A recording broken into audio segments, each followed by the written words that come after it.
Actes des Apôtres, chapitre 4. Pierre et Jean sont arrêtés. Un homme infirme depuis sa naissance s'était levé et avait marché.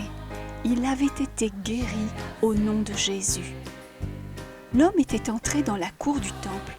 Il suivait partout Pierre et Jean en sautant et en louant Dieu. La foule, émerveillée par ce miracle, s'était rassemblée et écoutait Pierre et Jean proclamer que cet homme avait été guéri au nom de Jésus et rappelait au peuple qu'il avait livré Jésus pour être crucifié, mais que Dieu l'avait ressuscité d'entre les morts.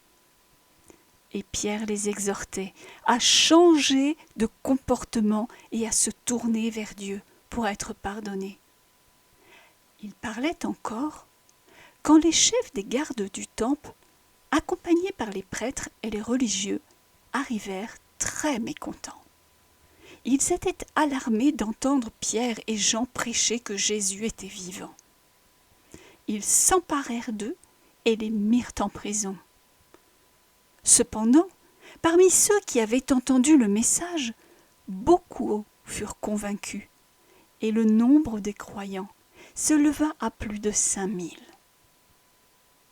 Le lendemain matin, Pierre et Jean furent amenés devant Anne, le grand prêtre, et les autres membres du conseil.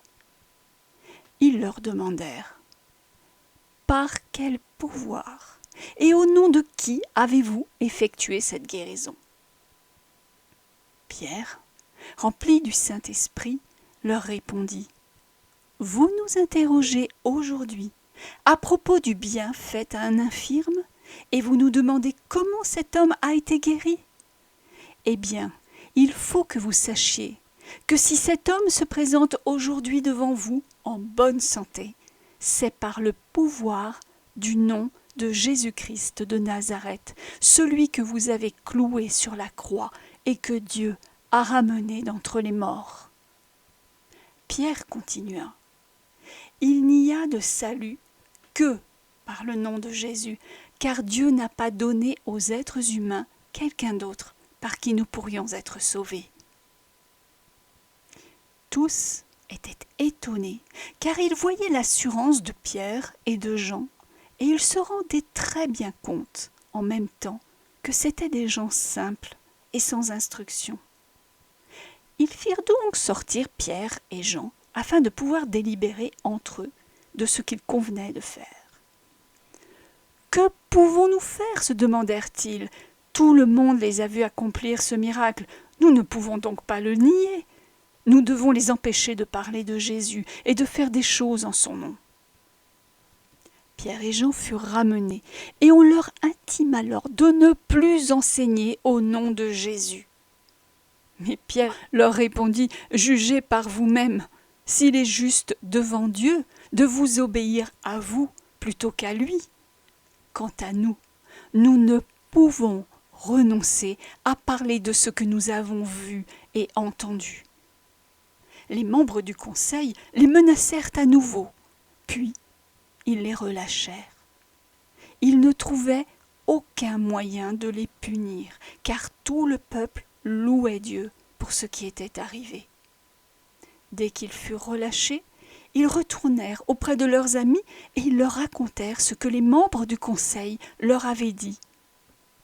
Après avoir entendu leurs paroles, ils se mirent à prier, tous ensemble, tous d'un commun accord.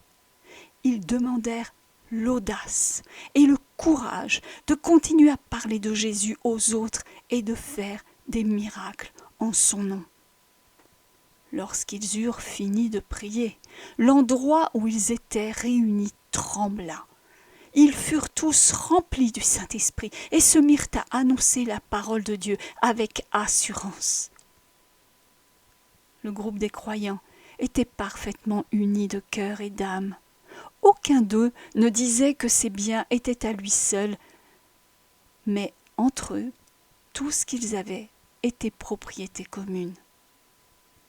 De temps en temps, ceux qui possédaient des terres, des maisons, les vendaient et donnaient l'argent aux disciples pour le redistribuer aux pauvres et aux plus démunis.